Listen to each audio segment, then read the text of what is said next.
କିଛି ନୂଆ ଶିଖିବା, କିଛି ନୂଆ ଜାଣିବା, କିନ୍ତୁ ବୁଝିବା, ପଢିବା ଏବଂ ପ୍ରୟୋଗ କରିବା ସେଇଟା ହେଉଛି ଓଡ଼ିଆ ପାଠଶାଳାର ପ୍ରଚେଷ୍ଟା।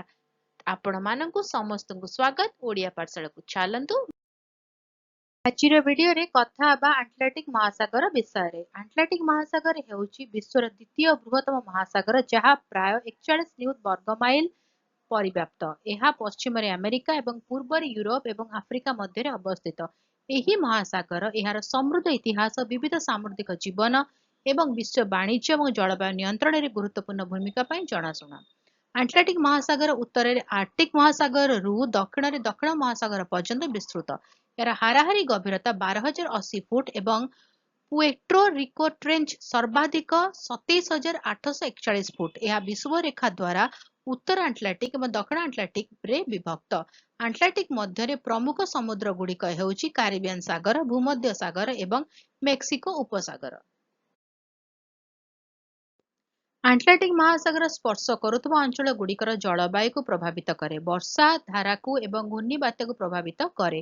ପ୍ରମୁଖ ସ୍ରୋତ ମଧ୍ୟରେ ଗଲ୍ଫ ଷ୍ଟ୍ରିମ୍, ଉତ୍ତର ଆଟଲାଣ୍ଟିକ ଡ୍ରିଫ୍ଟ ଏବଂ କ୍ୟାନାରୀ ସ୍ରୋତ ଅନ୍ତର୍ଭୁକ୍ତ। ଗଲ୍ଫ ଷ୍ଟ୍ରିମ୍ ହେଉଛି ସବୁଠାରୁ ଗୁରୁତ୍ୱପୂର୍ଣ୍ଣ ସ୍ରୋତ, ଯାହା ଉତ୍ତର ଆମେରିକା ଏବଂ ୟୁରୋପରେ ତାପମାତ୍ରାକୁ ନିୟନ୍ତ୍ରଣ କରେ। ଆଟଲାଣ୍ଟିକ ମହାସାଗରରେ ତିମି, ଡଲଫିନ୍, ଶାର୍କ, ସାମୁଦ୍ରିକ କଇଁଛ ଏବଂ କଡ୍ ହେରିଂ ଏବଂ ଟୁନା ଭଳି ମାଛ ସମେତ ବିଭିନ୍ନ ପ୍ରଜାତି ବାସସ୍ଥାନ। ଏଥିରେ ବିସ୍ତୃତ ପ୍ରବାଳ ରିଫ୍ ଅଛି, ଯେଉଁଥିରେ ମେସୋ ଆମେରିକାନ ବ୍ୟାରିୟର ରିଫ୍, ବିଶ୍ୱର ଦ୍ୱିତୀୟ ବୃହତ୍ତମ ରିଫ୍ ପ୍ରଣାଳୀ, ଅନ୍ତର୍ଭୁକ୍ତ। ମହାସାଗର ଗୁରୁତ୍ୱପୂର୍ଣ୍ଣ ମତ୍ସ୍ୟ ଚାଷକୁ ସମର୍ଥନ କରି ବିଶ୍ୱବ୍ୟାପୀ ଲକ୍ଷ ଲକ୍ଷ ଲୋକଙ୍କୁ ସାମୁଦ୍ରିକ ଖାଦ୍ୟ ଯୋଗାଣ କରେ। ଆଟଲାଣ୍ଟିକ ମହାସାଗର ବିଶ୍ୱ ବାଣିଜ୍ୟ ପାଇଁ ଏକ ପ୍ରମୁଖ ପଥ, ନ୍ୟୁୟର୍କ, ରୋଟରଡାମ ଏବଂ ରିଓ ଡି ଜେନେରିଓ ଭଳି ପ୍ରମୁଖ ବନ୍ଦର ସହିତ। ଏହା ଉତ୍ତର ସାଗର ଏବଂ ମେକ୍ସିକୋ ଉପସାଗର ଭଳି ଅଞ୍ଚଳରେ ତୈଳ ଏବଂ ଗ୍ୟାସ ସଂରକ୍ଷଣ ସମେତ ପ୍ରାକୃତିକ ସମ୍ପଦ ପ୍ରଦାନ କରେ। ସମୁଦ୍ର କାର୍ବନ ଶୋଷଣରେ ଏକ ଗୁରୁତ୍ୱପୂର୍ଣ୍ଣ ଭୂମିକା ଗ୍ରହଣ କରେ। ପୃଥିବୀର ଜଳବାୟୁକୁ ନିୟନ୍ତ୍ରଣ କରିବାରେ ସାହାଯ୍ୟ କରେ। ପ୍ଲାଷ୍ଟିକ ଅପଚୟ, ତୈଳ ବିସ୍ତାର ଏବଂ ଶିଳ୍ପ ଅପଚୟ ସାମୁଦ୍ରିକ ପରିସଂସ୍ଥାକୁ କ୍ଷତି ପହଞ୍ଚାଏ। ସାମୁଦ୍ରିକ ଖାଦ୍ୟର ଅଧିକ ଚାହିଦା କଡ୍ ଏବଂ ଟୁନା ଭଳି ପ୍ରଜାତି ହ୍ରାସ ପାଇଛି। ସମୁଦ୍ରର ତାପମାତ୍ରା ବୃଦ୍ଧି ଏବଂ ସମୁଦ୍ର ପତନ ବୃଦ୍ଧି ଉପକୂଳବର୍ତ୍ତୀ ସମ୍ପ୍ରଦାୟକୁ ବିପଦରେ ପକାଇଛି। ଆଟଲାଣ୍ଟିକ ମହାସାଗର ଏହାର ଶକ୍ତିଶାଳୀ ଘୂର୍ଣ୍ଣିବାତ୍ୟା ପାଇଁ ଜଣାଶୁଣା, ବିଶେଷ କରି କାରିବିଆନ ଏବଂ ଦକ୍ଷିଣ ପୂର୍ବ ଯୁକ୍ତରାଷ୍ଟ୍ରରେ।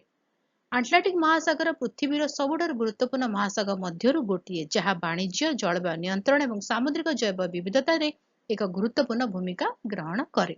ଭିଡ଼ିଓଟି କେମିତି ଲାଗିଲା ମୋତେ କମେଣ୍ଟ କରିକି ଜଣାଇବ। ଯଦି କିଛି ଡାଉଟ୍ ଅଛି, କିଛି କ୍ୱେଶ୍ଚିନ୍ସ ଅଛି, କମେଣ୍ଟରେ ଲେଖିକି ଦେବ, ଆନ୍ସର କରିବା। ଆଉ ଯଦି ଭଲ ଲାଗିଲା ତାହେଲେ ଭିଡ଼ିଓଟିକୁ ଲାଇକ୍ କରିଦେବ, ଭିଡ଼ିଓ ସହିତ ସେୟାର କର। ଚ୍ୟାନେଲରେ ଯେଉଁମାନେ ଭିଡ଼ିଓ ଦେଖୁଛନ୍ତି ଏପର୍ଯ୍ୟନ୍ତ ସବସ୍କ୍ରାଇବ୍ କରିନାହାନ୍ତି, ଚ୍ୟାନେଲକୁ ପ୍ଲିଜ୍ ସବସ୍କ୍ରାଇବ୍ କରି ବେଲ୍ ଆଇକନ୍ ପ୍ରେସ୍ କରି ଅଲ୍ ନୋଟିଫିକେସନକୁ ଅନ୍ ରଖିଥାଅ। ଭିଡ଼ିଓ ଅପଲୋଡ୍ ନୋଟିଫିକେସନ ପହଞ୍ଚିବା, ମିଶିକି ପଢ଼ିପାରିବା, ବୁଝିପାରିବା ଏବଂ ଜାଣିପାରିବା। ତାହେଲେ ଦେଖା ହେବା ଆଗାମୀ ଭିଡ଼ିଓରେ। ଭଲରେ ରୁହ, ସୁସ୍ଥରେ ରୁହ, ମୋତେ ଅନୁମତି ଦିଅ। ବାଏ।